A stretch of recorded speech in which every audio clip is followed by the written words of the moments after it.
అందరికీ నా నమస్కారాలండి.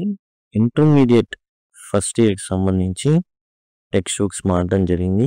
ఇంగ్లీష్‌కి ఒడిస్సీ 1 అని పేరు పెట్టడం అయితే జరిగింది. టోటల్‌గా 3 యూనిట్స్ ఉన్నాయి. 9 లెసన్స్ ఉన్నాయి. దీనికి సంబంధించినటువంటి ఎగ్జామ్ పాయింట్ ఆఫ్ వ్యూలో ప్రోజ్ పోయెట్రీ నుంచి 150 పదాల ప్రశ్నలు 4 మార్కులు గాను రాయాల్సి ఉంటుంది. అట్లానే సప్లిమెంటరీ రీడర్‌కొచ్చేసి 8 మార్కులకు గాను ఏదైతే అంటే ఎక్స్‌టెన్సివ్ రీడింగ్ అనమాట. ఏదైతే ఎక్స్‌టెన్సివ్ రీడింగ్ ఉందో దాంట్లో నుంచి 8 మార్కులు 300 పదాలు రాయాల్సి ఉంటుంది. దానికి తగ్గట్టుగా రూపొందించబడిందే ఈ యొక్క నోట్స్. అవసరమైతే మీరు తీసుకోవచ్చు. అండ్ డిస్క్రిప్షన్ ఉంటుంది. యూట్యూబ్‌లో డిస్క్రిప్షన్ అని ఉంటుంది. ఆ డిస్క్రిప్షన్‌ని గనక ఓపెన్ చేస్తే ఎలా చేయాలి? టైటిల్ ఏదైతే ఉందో దాని మీద గనక క్లిక్ చేసినట్లయితే డిస్క్రిప్షన్ అనేది ఓపెన్ అవుతుంది. అక్కడ మీకు ఈ విధంగా కనబడుతుంది. క్లిక్ చేసినట్లయితే మీరు పర్చేస్ చేసే విధంగా ఈ విధంగా కనబడుతుంది. బై నౌని క్లిక్ చేసి మీరైతే పర్చేస్ చేయొచ్చు. టోటల్ ఒడిస్సీ 1కి సంబంధించిన పాఠ్యాంశాలన్నీ కూడా లైన్ టు లైన్ ఎక్స్‌ప్లెయిన్ చేయబడ్డాయి. ప్రతిదీ కూడా ఈ ప్లేలిస్ట్‌లో పొందుపరచబడ్డాయి గ్రామర్‌తో సహా. సింపుల్‌గా మీరు కావాలి అనుకుంటే లింక్ అని కామెంట్ సెక్షన్‌లో అడిగినట్లయితే మీకు ఖచ్చితంగా నేను ప్లేలిస్ట్ లింక్ అనేది పంపడం జరుగుతుంది. మొబైల్‌లో చూస్తున్నట్లయితే ఐకార్డ్స్ ద్వారా కూడా మీరు పొందొచ్చు. అట్లానే వీడియో చివర ఎండ్ స్క్రీన్స్ ద్వారా కూడా మీరైతే ఆ యొక్క వీడియోస్ అన్నీ కూడా ప్లేలిస్ట్ అనేది పొందొచ్చు.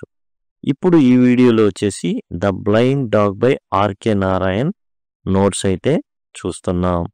ఆర్‌కే నారాయణ్ రాశీపురం కృష్ణస్వామి అయ్యర్ నారాయణ స్వామి అనేది పూర్తి పేరు.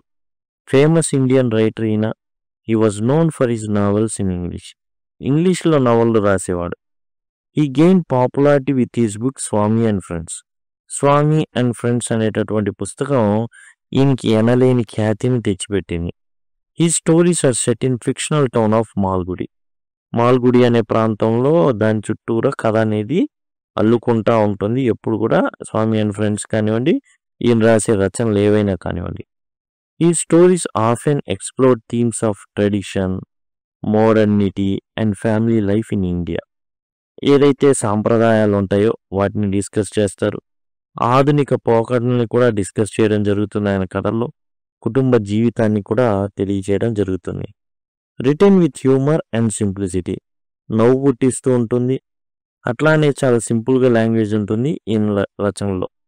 Some of his notable works include 'guide', 'vendor of speeches' and 'Malgudi days'. 'Malgudi days' ఏదైతే కల్పిత ప్రాంతం అనుకున్నారో మనకు సినిమాలో కూడా 'ఖాన్సార్' అనేటటువంటి ప్రాంతం ఉంటుంది సలార్‌లో.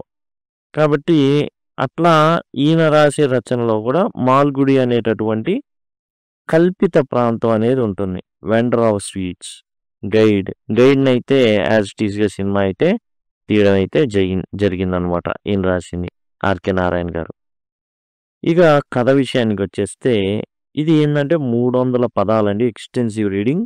8 మార్కులకు గాను ఏ ప్రశ్న ఇచ్చినా గానీ రాసుకోవడానికి ఈజీగా దీన్నైతే రూపొందించడం జరిగింది. 'Blind dog' by RK Narayan is touching story about a stray dog and a blind beggar. ఒక వీధి కుక్కకి అండ్ ఒక కళ్ళు లేని బిచ్చగాడి మధ్య జరిగేటటువంటి కథ ఇది. బ్లైండ్ డాగ్ అంటే గుడ్డి కుక్క కాదు, గుడ్డోడి కుక్క. The dog is not special. ఈ కుక్క ఏమీ పెద్ద స్పెషల్ కాదండి. Just an ordinary street dog who lives by eating scraps and roaming the market area. ఈ కుక్క ఏదో గొప్ప కుక్క ఏం కాదు, వీధి కుక్క. రోడ్డు మీద పడి ఉన్నటువంటి ముక్కల్ని తినుకుంటా వీధులన్నీ తిరుగుతూ ఉండేటటువంటి జీవి అన్నమాట ఇది. One day the dog smells food near a blind man. ఈ గుడ్డి వ్యక్తి పక్కనే కూర్చుంటుంది. తాను తినేటటువంటి తిండి వాసన అనేది దాన్ని ఎక్కడో చిన్న తూములో నిద్రపోతూ ఉంటుంది. ఆ వాసన ఈ బ్లైండ్ మ్యాన్ దగ్గరికి తీసుకొస్తుంది. The blind man sits at the market gate begging for money. అతను ఎందుకు అక్కడ ఉన్నాడంటే ఒక ముసలామ రోజు తెచ్చి ఈ వ్యక్తిని ఆ గేట్ దగ్గర కూర్చోబెడుతుంది. మార్కెట్ గేట్ అనమాట. జనాలందరూ వస్తూ జాలి కలిగిన వాళ్ళంతా కూడా కొంత డబ్బులైతే ఇచ్చేవాళ్ళు. The man gently pets the dog and shares some food. ఎప్పుడైతే తన పక్కకు వచ్చి చూ రావడం, అతను స్పర్శతో తెలుసుకొని కుక్కని అర్థం చేసుకోవడం, తన ఆహారంలో కొంత దానికి ఇవ్వడం. The small act of kindness starts a bond between them. ఈ చిన్న ప్రయత్నం వాటి మధ్య అనుబంధాన్ని పెంచుతుంది. Soon the dog start spending all day with the blind man. ఎక్కడికెక్కడికో తిరిగి ఇదంతా కన్నా ఈ గుడ్డి వ్యక్తి పక్కన, ఈ బ్లైండ్ మ్యాన్ పక్కన కనుక ఉంటే చాలా ఆహారం దొరుకుతుంది, ఎంటర్టైన్మెంట్ దొరుకుతుంది, అన్నీ దొరుకుతున్నాయి. ఎందుకంటే ఎవరైనా వ్యక్తి కనుక ఇతనికి డబ్బులు వేయకుండా వెళ్తా ఉంటే లాక్కొని వచ్చి మరి డబ్బులు వేయించేది. The dog even helps him get more coins. ఆ విధంగా ఎక్కువ డబ్బులు రావడానికి ఈ వ్యక్తికి ఆ విధంగా సహాయం అయితే చేస్తుంది ఈ కుక్క. If someone didn't give money, ఎవరైనా కానీ డబ్బులు ఇవ్వకపోతే the dog pull them back, వెనక్కి లాగేది. The dog became his companion and protector. And ఒక ఫ్రెండ్ అయిపోయింది, కాపాడడం అయిపోయింది. ఒకడు ఉంటాడు ఆ ఊర్లో పనికి మాలినోడు, ఇతని దగ్గర డబ్బులన్నీ కాజేసి ఏం చేస్తాడంటే వెళ్ళిపోతుంటాడు. అసలు తనకి ఏంటంటే ఆ డబ్బులు తీసుకుని వెళ్తుంటే ఆపే శక్తి ఈ గుడ్డి వ్యక్తికి లేదు, ఈ బ్లైండ్ మ్యాన్కి లేదు. కాబట్టి అతను ఎంత ట్రై చేసినా ఈ కుక్క ఆ జులాయి వెధవకి చాలా గుణపాఠం నేర్పిస్తుంది అనమాట. డబ్బులు తీసుకుంటా ఉన్న టైంలో మణికట్టును కరెక్ట్గా కురికేసి పడేసింది. ఆ విధంగా ప్రొటెక్టర్గా కూడా ఈ కుక్క తయారవుతుంది. One day the old one who brought the blind man to the market died. ఓ రోజు ఏం జరిగిందంటే సాయంత్రం అవుతా ఉంటుంది, ఒక వ్యక్తి చెప్తాడు, ఈరోజు ముసలామా చనిపోయింది, ఇంకా ఏం రాదు నేను సాయం చేయడానికి అనేసి. The blind man was helpless. అసలు ఎవరు సాయం చేయరు ఇతన్ని. ఆమె ఏంటంటే పొద్దున్నే తీసుకొచ్చి ఆ గేటు దగ్గర కూర్చోబెడుతుంది, సాయంత్రానికి తీసుకెళ్తుంది, మధ్యలో భోజనం తెచ్చి ఇచ్చేది డబ్బులు తీసుకొని. కానీ ఇప్పుడు ఎవరు లేరు. A ribbon seller gave him a white rope to tie the dog and use him as a guide. అయితే పాపం రిబ్బన్ సెల్లర్ అని ఒకడు ఉంటాడు అక్కడ.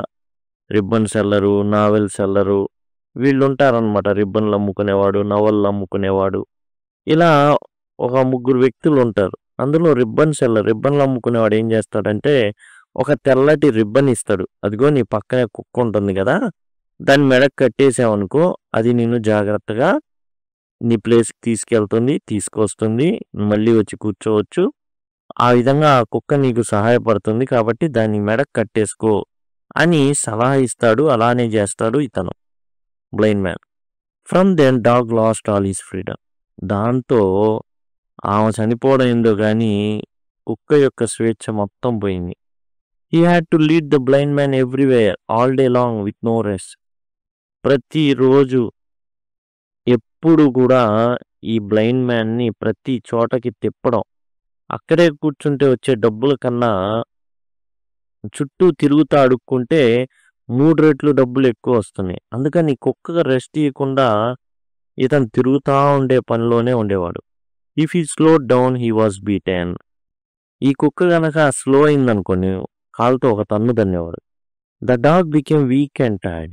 చాలా చాలా అలసిపోయింది, చాలా బలహీనం అయిపోయింది. But man only cared about earning more money. ఇంకా కావాలి డబ్బులు, ఇంకా కావాలి డబ్బులు, ఇంకా కావాలి అనే పందాలోనే ఉండిపోయాడు ఈ blind man. Feeling sad for the dog, A perfume seller cut the card one day. ఇక ఈ బాధని భరించలేక పక్కనే సెంట్లు అమ్ముకునేవాడు, నవళ్ళు అమ్ముకునేవాడు, రిబ్బన్లు అమ్ముకునేవాడు మాట్లాడుకున్నారు. అరే వీడు చండాలుడోడైపోయాడా, వీడు చండాలం అయిపోయాడు. అసలు వీడు ఆ కుక్కని ఎంత హీనంగా చూస్తున్నాడంటే అంత హీనంగా చూస్తున్నాడు. డబ్బులు సంపాదించి వడ్డీలకి ఇస్తున్నాడు, వడ్డీలకి తిప్పుతున్నాడు. వీడికి మంచి గుణపాఠం నేర్పించాలని చెప్పేసి గుడ్డి వ్యక్తి అలా యాక్చువల్గా కుక్క ఏంటంటే ఒక ఎముక కోసం గట్టిగా ప్రయత్నిస్తూ ఉండేది, విడిపించుకొని వెళ్ళైనా పట్టుకోవాలని. వెంటనే ఈ అత్తర్లు అమ్మేవాడు వచ్చి ఏం చేస్తాడంటే ఆ వైట్ రిబ్బన్ ఏదైతే ఉందో ఆ రిబ్బన్ని ఈ రిబ్బన్లు అమ్మేవాడి దగ్గర ఉండేటటువంటి కత్తెరతో కట్ చేసేస్తాడు. గుడ్డోడికి తెలియదు కదా, కుక్క ఇకేం లేదు, పరిగెత్తి ఆ ఎముకను పట్టుకునేది. ఇక కుక్క ఆనందానికి అవధులు లేవు. The dog ran away joyfully ఆనందంగా పరిగెత్తింది. But after many days the dog return to the blind man hungry and broken. ఇక ఆ బ్లైండ్ మ్యాన్‌కి ఎవరు ఆసరా లేరు. అక్కడే ఒక చోట ఒక మూలన ఉండిపోయాడు. చాలా రోజులు కనిపించలేదు. ఇంకా 1, 2 రోజులుంటే అయిపోతాడు, చచ్చిపోతాడు అనంగా ఈ కుక్క ఏం చేస్తుంది అంటే, అయ్యో! నేనొక్కదాన్నే దిక్కు వాడికనేసి ఆ కుక్క ఏం చేస్తుందంటే బ్లైండ్ మ్యాన్ దగ్గరికి వెళ్తుంది. ఆకలితోనే ఉంటుంది. అండ్ చాలా అలసిపోయి కూడా ఉంటుంది. ఎందుకంటే ఇతను బాగా వాడేస్తాడు దాన్ని. ఇప్పుడు బయట కూడా పెద్దగా దొరకదు. ఇతను చచ్చిపోతా ఉండే టైంలో ఉంటాడు. అందుకని ఇక ఏం చేశాడంటే ఇక ఈ కుక్క ఏం చేసిందంటే బ్లైండ్ మ్యాన్ దగ్గరికొచ్చేసింది. వచ్చావని మూతి మీద ఒకడు గుద్దుతాడు. ఇంకోసారి నన్ను వదిలిపోవాలి చంపేస్తాను నిన్ననేసి ఈసారి the man chained him again with a steel chain. Ribbon పోయి స్టీల్ చైన్‌తో కట్టేయడం జరుగుతుందనమాట. The dog had no escape. ఇక కుక్క తప్పించుకోవడానికి వీలే లేదు. అయిపోయాడురా అనుకున్న టైంలో ఎవరైతే పర్ఫ్యూమ్ సెల్లర్ కట్ చేశాడో అతను వెళ్ళి ఏంటి ఈ కుక్క మళ్ళీ ఎలా దొరికిందంటే, నిన్న రాత్రొచ్చింది. ఇక దాన్ని ఒక గుద్దు గుద్దే చంపేద్దాం అనుకున్న గొంతు నులిమి. పోనీలే అనేసి వదిలేసా జాలిపడి. The people watching were heart broken. అందులో పర్ఫ్యూమ్ సెల్లర్ కూడా ఉంటాడు. ఏందిరా ఇది తప్పించుకుంది అంటే మరలా వాడి జాడలోనే వచ్చి మళ్ళీ అక్కడే వీడి చుట్టూరే తిరుగుతా మళ్ళీ పట్టుబడింది. They knew the dog had return to a life of pain but he came back because of loyalty or hunger. ఇక జీవితాంతం ఊడిగమే, జీవితాంతం పెయినే ఈ కుక్కకి. కానీ ఎందుకు వచ్చింది అంటే విశ్వాసం. కుక్కలు విశ్వాసం గలవి. తన యజమానిని ఎలాగైనా సరే కాపాడుకుందాం అనేది అయితే రావడం జరిగింది. ఆకలి కన్నా కూడా లాయల్టీ కోసమే రావడం అయితే జరిగింది. The story shows the theme of loyalty. నమ్మకం, విశ్వాసం. కుక్కలంటే విశ్వాసం కలిగినవి అంటాం కదా. లాయల్టీ అంటే విశ్వాసం. క్రూయల్టీ పైశాచికత్వం. బ్లైండ్ మ్యాన్ యొక్క పైశాచికత్వం. హెల్ప్లెస్నెస్ నిరాసక్తత. ఎక్కడ కూడా ఏ హెల్ప్ అందకపోవడం. ఇవన్నీ మనం చూస్తాం. బ్లైండ్ మ్యాన్ కావచ్చు, డాగ్ కావచ్చు. Reminding us that even animals can suffer silently. And జంతువులు కూడా మౌనంగా ఉన్నంత మాత్రం అవి సుఖంగా ఉన్నట్టు కాదు. అవి కూడా తమ బాధని చాలా మౌనంగా భరిస్తూ ఉంటాయి. And sometimes they return to suffering because they have no other choice. కొన్నిసార్లు అవి మరలా పెయిన్ అయినప్పటికీ, బాధ అయినప్పటికీ పాత గూటికే చేరుకుంటాయి. ఎందుకంటే వాటికి ఇంకో ఆప్షన్ అనేది ఉండదు కాబట్టి. ఈ విధంగా ఇదండి టోటల్గా వచ్చేసి ద బ్లైండ్ డాగ్ నోట్స్. ఇంకా దీనికి సంబంధించిన ప్లేలిస్ట్ కావాలి అనుకుంటే సింపుల్గా మీరు లింక్ అని కనుక కామెంట్ సెక్షన్లో అడిగినట్లయితే ఖచ్చితంగా మీకు ప్రొవైడ్ చేయడం అయితే జరుగుతుంది. మొబైల్లో చూస్తుంటే ఐకార్డ్స్లో మీరైతే చూడొచ్చు. ఐకార్డ్స్ వస్తుంటాయి కదా, క్లిక్ చేస్తే మిగతా వీడియోస్ అన్ని చూడొచ్చు. అండ్ స్క్రీన్స్ ఉంటాయి చివర్లో. ఇప్పుడు ఒక 5 సెకండ్లు ఇవి వస్తాయి. అక్కడి నుంచి కూడా క్లిక్ చేయడం ద్వారా టోటల్ యాక్సెస్ చేయొచ్చు. ఇదంతా ఎందుకంటే లింక్ అని కామెంట్ సెక్షన్లో అడిగినట్లయితే ఖచ్చితంగా నేను మీకు లింక్ ప్రొవైడ్ చేయడం జరుగుతుంది. Thank you. Thanks a lot.